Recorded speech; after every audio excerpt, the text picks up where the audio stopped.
Olha, eu acho que é possível lançar um olhar extremamente positivo sobre esses 35 anos da Constituição. Tivemos realizações muito importantes e eu destacaria. A conquista de estabilidade institucional. O mais longo período da história do Brasil sem quebra da legalidade constitucional. Em segundo lugar, ao longo desses 35 anos, mais precisamente em 94, nós iniciamos um período de estabilidade monetária. Quem quer que tenha vivido o drama dos planos econômicos fracassados anteriormente sabe o valor que tem nós termos conquistado uma estabilidade monetária com o Plano Real e o impacto que isso produziu sobre a elevação do nível de vida das pessoas em geral. E eu destacaria, em terceiro lugar, uma expressiva inclusão social ao longo desse período. Um tanto abalada, eu diria, infelizmente, nos últimos anos, por um persistente período, eu diria, de baixo crescimento, ou mesmo de recessão.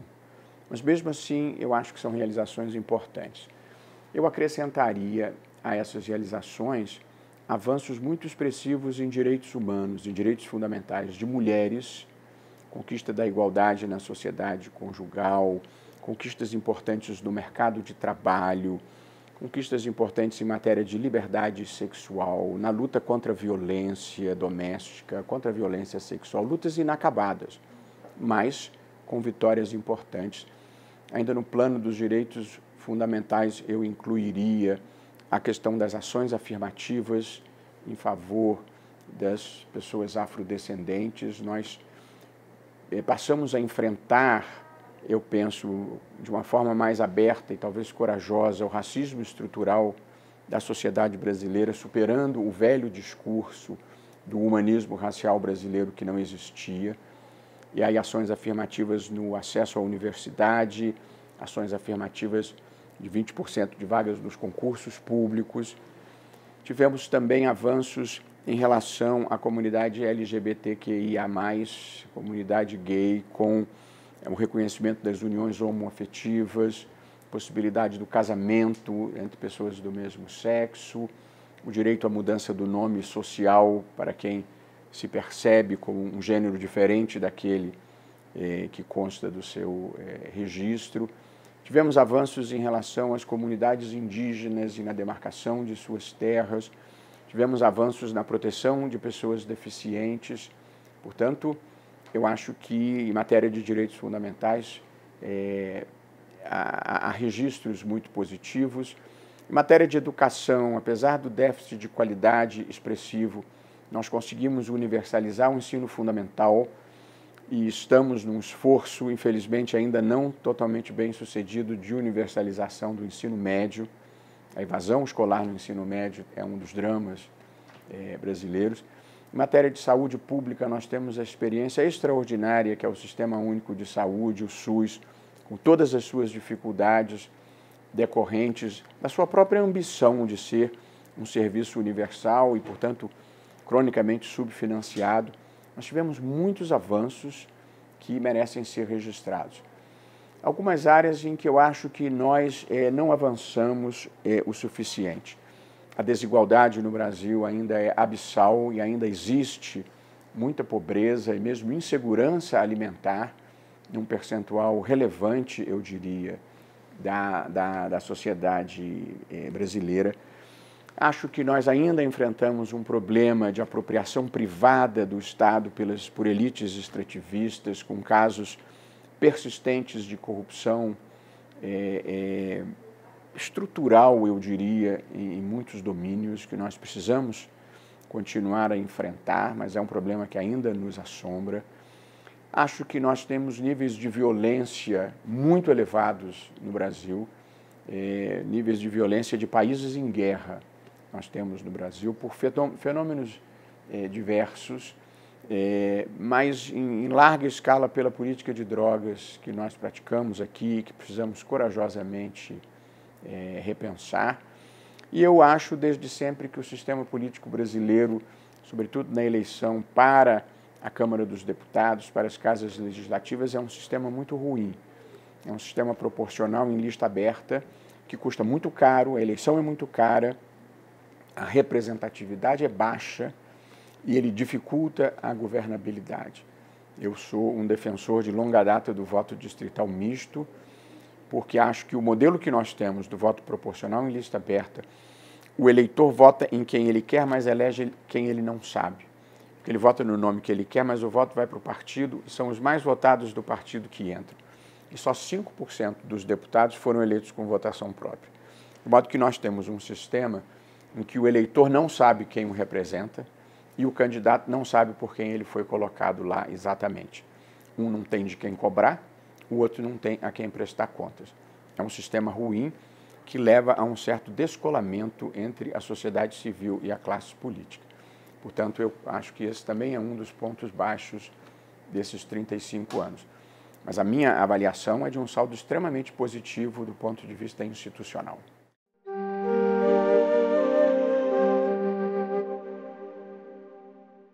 Veja, a Constituição brasileira, como as constituições em geral, elas são, muitas vezes, uma resposta ao passado e um projeto para o futuro. Portanto, nem tudo que está previsto na Constituição se realiza imediatamente. E, portanto, o mais importante é empurrar a história na direção certa. A direção certa é mais importante do que a velocidade.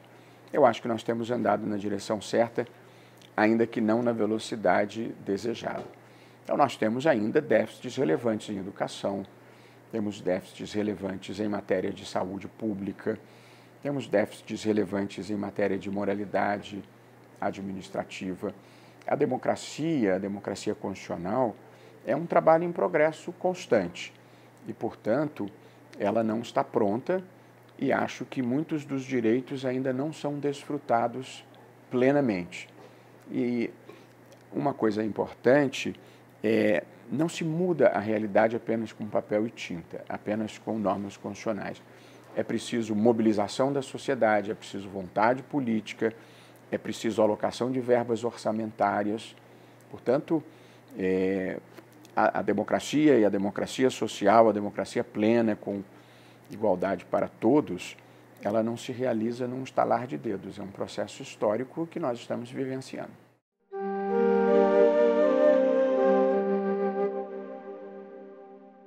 Olha, o mundo inteiro viveu e talvez ainda viva um certo descrédito da democracia, um fenômeno que os autores identificam como sendo recessão democrática e que atingiu países como a Hungria, a Polônia, a Turquia, as Filipinas, a Venezuela, Nicarágua, mais recentemente El Salvador, mesmo democracias consolidadas como nos Estados Unidos e no Reino Unido, viveram-se momentos de abalo e de falta de confiança nas instituições. Portanto, houve um fenômeno mundial, um certo populismo autoritário, marcado por uma ascensão de uma extrema-direita não democrática, que abalou as estruturas da democracia e esse fenômeno, em alguma medida, atingiu o Brasil. Eu acho que o fenômeno visivelmente mais grave que aconteceu foi, evidentemente, a invasão da sede dos três poderes em 8 de janeiro. Mas a coisa mais grave que teria acontecido e que talvez tivesse arruinado a democracia no Brasil foi a proposta de volta ao voto impresso com contagem pública manual. Porque se isso tivesse acontecido, eles teriam aberto o caminho para questionar as eleições, para que essa recontagem manual oferecesse riscos imensos e pessoas que invadiram a sede dos três poderes, imagino que não fariam com invasões nas sessões eleitorais onde achassem que o seu candidato não estava ganhando. Portanto, eu acho que o risco maior que nós corremos, em termos institucionais, foi o da volta do voto impresso. E não por outra razão, eu me empenhei muito para que isso não acontecesse, porque ali estava o caminho da fraude.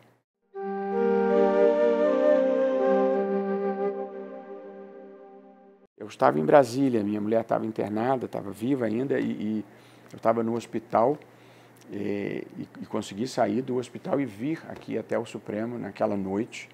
Ainda encontrei com a ministra Rosa Weber e já percorremos as instalações do Supremo inundadas por água, todas as cadeiras reviradas, os retratos arrancados, as togas jogadas no chão, o Cristo arrancado da parede.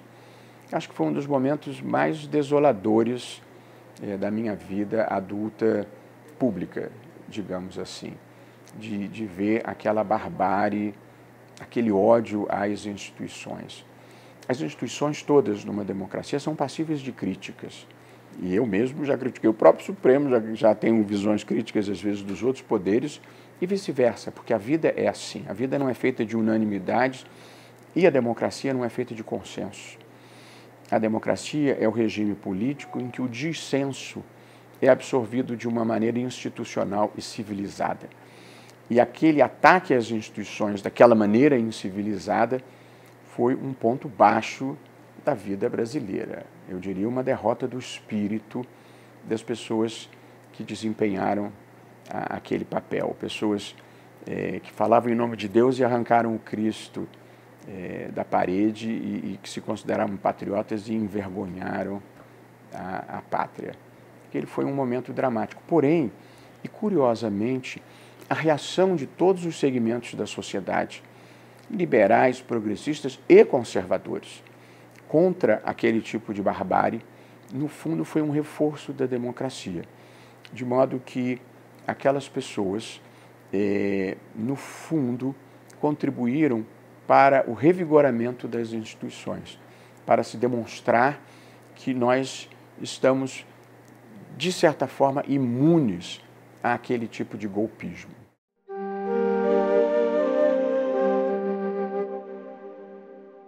Acho que a reação da sociedade brasileira, como um todo, foi muito vigorosa.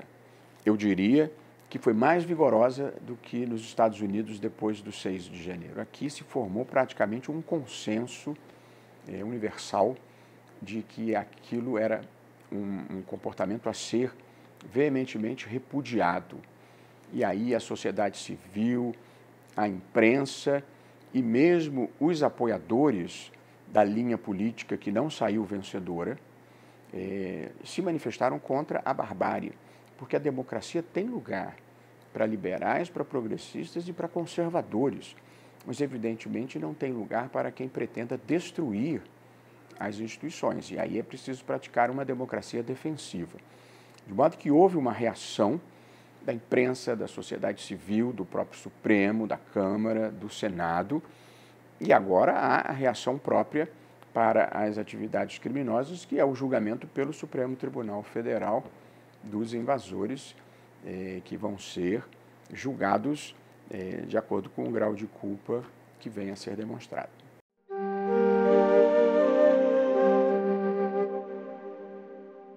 Há uma percepção equivocada, falsa mesmo, de que exista ativismo judicial no Brasil. Aqui é preciso distinguir entre três figuras diferentes: judicialização, ativismo e protagonismo judicial. A judicialização no Brasil, ela é ampla. Por qual razão? Porque nós temos uma Constituição que trata de um amplo conjunto de matérias que, na maior parte dos países do mundo, são relegadas para a política. E no Brasil elas são trazidas para a Constituição. E trazer uma matéria para a Constituição é, de certa forma, retirá-la da política e trazê-la para o direito. Então, a Constituição brasileira, ela cuida da organização do Estado, como toda a Constituição cuida, ela cuida da demarcação da competência dos poderes, como toda a Constituição cuida, e ela define os direitos fundamentais, como toda a Constituição faz. Porém, a Constituição brasileira faz muito mais. Ela cuida do sistema econômico, ela cuida do sistema tributário, ela cuida do sistema previdenciário, ela cuida do sistema de saúde, ela cuida do sistema de educação, ela cuida do sistema de proteção ambiental, ela cuida do sistema de proteção às comunidades indígenas, ela cuida da comunicação social, ela cuida da cultura, ela cuida da proteção da criança, do adolescente, do jovem e do idoso. Portanto, a Constituição brasileira cuida, como eu falei, de muitas matérias que em outras partes do mundo são deixadas para a política. E Portanto, essas questões todas acabam sendo judicializadas no Brasil. É por isso que nós temos uma judicialização ampla. É um fato. O ativismo é uma atitude proativa, expansiva de um tribunal ao interpretar a Constituição. São raríssimos os casos de ativismo judicial no sentido de criação judicial do direito. Talvez o mais emblemático tenha sido o reconhecimento, a equiparação das uniões homoafetivas às uniões estáveis convencionais. Ali não havia norma e o Supremo disse, vamos equipará-las. E depois o casamento. Ali foi uma decisão, eu diria, criativa, mas para satisfazer um direito fundamental, que é o direito à igualdade, não discriminar as pessoas em razão da sua orientação sexual. O que vale a vida são os nossos afetos e as pessoas não devem ser discriminadas por essa razão. De modo que, é claro que pode ter decisões erradas, que as pessoas discordem, mas isso não é ativismo. Por exemplo, o Supremo intervir em nomeação de ministro. É discutível. Então, você pode achar que a decisão é errada, mas não é propriamente ativismo. O que o Supremo tem verdadeiramente é protagonismo, no sentido de que quase tudo no Brasil chega ao Supremo. Primeiro, porque a Constituição é abrangente, como eu falei. Segundo, porque existem ações diretas que permitem chegar ao Supremo para discutir uma questão logo que a lei é editada, ou para discutir determinadas políticas públicas. E estas ações podem ser propostas por um grande número de legitimados, de pessoas e entidades que têm o direito de propositura. O Presidente da República, o Procurador-Geral da República, a mesa da Câmara, a mesa do Senado, todos os governadores, todas as assembleias legislativas, todos os partidos políticos com representação no Congresso, a Ordem dos Advogados do Brasil, todas as entidades de classe de âmbito nacional e todas as confederações sindicais. De modo que qualquer assunto, de pesquisas com células-tronco embrionárias, a importação de pneus, passando por interrupção da gestação ou combate à homofobia, todas essas questões divisivas da sociedade acabam chegando aqui no Supremo. E, além disso, nós julgamos em público, como é da tradição brasileira, porém mais do que em público, na frente da televisão. Outro dia eu li alguém dizer, os ministros gostam de holofotes. Não, a gente trabalha na frente dos holofotes, a gente trabalha na frente da televisão e, portanto, com os prós e contras que isso tem, mas de grande visibilidade. Portanto, a gente decide as grandes questões nacionais, as mais divisíveis, com cobertura ampla da imprensa e passando as imagens na televisão. Não há como não ter algum grau de protagonismo. A TV Justiça tem prós e contras. Contras. É claro que se 11 pessoas se reúnem numa sala e discutem reservadamente, é mais fácil de construir consensos do que você votando em público. Acho que essa é uma perda que a TV Justiça traz. Qual é o ganho? O principal, o imaginário social no Brasil é no sentido de que por trás de toda a porta fechada estão acontecendo tenebrosas transações. De modo que a imagem de 11 pessoas discutindo abertamente com os melhores argumentos que foram capazes de apresentar qual a melhor solução para problemas delicados, eu acho que é uma boa imagem para a justiça e desfaz esse imaginário social de que esteja acontecendo alguma coisa errada. Além do que, qualquer pessoa pode saber exatamente o que eu falei, ao passo que, se não houvesse transmissão, nós ficaríamos sujeitos à intermediação da imprensa, que é muito importante, mas tem as suas próprias interpretações. O direito é um domínio com as suas complexidades, às vezes as notícias não saem corretamente, de modo que eu, apesar das dificuldades que às vezes a TV Justiça traz, eu acho que seria um retrocesso acabar com ela nessa altura.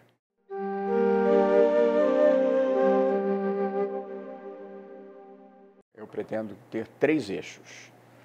Um que eu chamo de conteúdo, que é melhorar a eficiência da justiça brasileira, sobretudo abreviando o tempo de duração dos processos. Considero que esse é um passo importante e é uma missão de qualquer pessoa que chefie o Poder Judiciário. Então, o primeiro eixo é conteúdo, o segundo eixo é imagem. Nós precisamos melhorar o nosso relacionamento com a sociedade.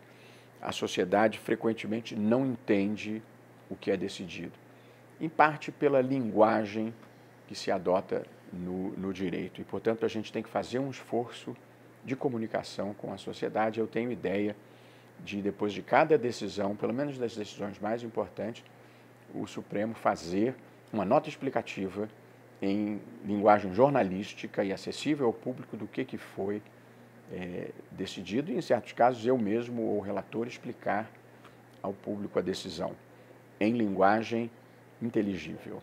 Do Banco Central. E, em terceiro lugar, relacionamento. Eu acho que o Brasil viveu, o terceiro eixo, um largo período, alguns anos, de polarização, de radicalização, de intolerância, e acho que nós precisamos recuperar a civilidade e a capacidade de pessoas que pensam de maneira diferente sentarem na mesma mesa e procurarem alguns denominadores comuns. De modo que, no interesse da justiça e nos limites da competência do Supremo, eu pretendo conversar com ambientalistas e com agronegócio, com comunidades indígenas e com agricultores, com pessoas da capital e pessoas do interior, com entidades de empresários como a CNI e a Fiesp e entidades de trabalhadores como a Central Única dos Trabalhadores, a ANDES, dos professores universitários. Portanto, nós precisamos recuperar a capacidade de diálogo no Brasil, e eu gostaria de poder fazer isso. E como não tenho nenhuma ambição política, não tenho nenhum interesse político, apenas o de contribuir para fazer um país melhor e maior, talvez tenha legitimidade para fazer isso, porque não tenho nenhuma agenda oculta.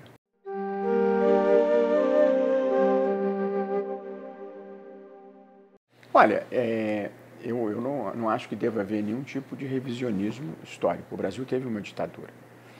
O Brasil teve um golpe na madrugada de 1º de abril de 1964, inequivocamente um golpe, porque o presidente foi destituído, o presidente João Goulart, por um mecanismo que não estava previsto na Constituição. Isso se chama golpe, em direito constitucional e em ciência política. Admitido esse fato, as pessoas podem ter a interpretação que queiram ter. Foi um golpe que teve apoio de muitos setores da sociedade, é verdade, inclusive a imprensa, boa parte da imprensa apoiou, boa parte das classes empresariais apoiaram, portanto, a boa parte da igreja apoiou, mas houve um golpe, portanto, a gente não devia negar essa realidade. Depois houve um caminho para a ditadura, porque quando veio o golpe de 64, o compromisso era realizar eleições no ano seguinte, em 1965. Então, o Marechal Castelo Branco assume interinamente a presidência com o compromisso de realizar eleições no ano seguinte. Não aconteceu. Prorrogaram o mandato dele sem a realização das eleições. Ali o caminho da ditadura estava traçado. Depois veio o AI-2. Primeiro, o ato institucional número 1 procurava dar tinturas institucionais ao golpe.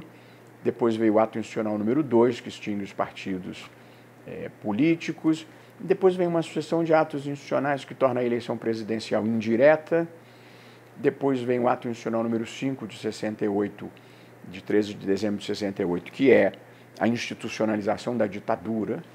Depois vem o golpe dentro do golpe, que é o impedimento à posse do vice-presidente Pedro Aleixo, quando Costa e Silva tem um derrame e fica incapacitado. Depois vem a outorga da Constituição de 69. Depois vem os anos de chumbo do período Médici. Depois vem a abertura política do presidente Geisel, que, no entanto, ainda fechou o Congresso em 1977, outorgando o chamado pacote de abril, emenda constitucional 7 e emenda constitucional 8. De modo que dizer que não houve ditadura, quer dizer, com base no AI-5 era possível fechar o Congresso, que de fato foi fechado, era possível cassar mandatos políticos, muitos parlamentares foram cassados, era possível aposentar professores e qualquer servidor público que eles não gostassem, e muitos foram efetivamente aposentados, instituíram a tortura, amplamente ocorreu, não há como negar, a gente conversa com as pessoas foram torturadas, a censura se generalizou, de modo que dizer que não houve ditadura é um falseamento da história. Então, eu acho que não há revisionismo possível nessa matéria. Depois, no pós-88, fim do regime militar, e em 85, e com a Constituição de 88, nós temos um largo período, que eu gosto de destacar, em que as Forças Armadas tiveram um comportamento exemplar, de não interferência em questões políticas, de profissionalização e de atuação dentro dos limites constitucionais que a elas cabia. Isso só veio a ser, infelizmente, abalado nos últimos 4 anos, com o envolvimento das Forças Armadas em política, um princípio fundamental da democracia é a submissão do poder armado ao poder civil e o distanciamento das Forças Armadas em relação à política. Talvez a politização das Forças Armadas tenha sido a pior consequência dos últimos 4 anos que nós vivemos. Uma instituição que havia recuperado largamente o seu prestígio, dos segmentos mais prestigiados da sociedade, e que, no entanto, foram manipulados politicamente. Eu mesmo sofri como presidente do TSE, prestigiei as Forças Armadas, convidei-as a participar para ajudarem na segurança e para dar transparência, e por ordem do comandante em chefe ficaram levantando desconfianças infundadas. Foi um mau momento e foi uma grande decepção. Acho que já agora as novas lideranças que estão conduzindo o processo estão trabalhando pela pacificação, pela despolitização, que é muito importante. Mas, infelizmente, como se tem lido pela imprensa, há um passivo que não deveria existir. Forças Armadas envolvidas em política fazem mal para a democracia e mal para elas próprias. E acho que, nesse momento, o rumo certo está sendo retomado. Mas prestígio a gente demora para conquistar e perde rapidamente.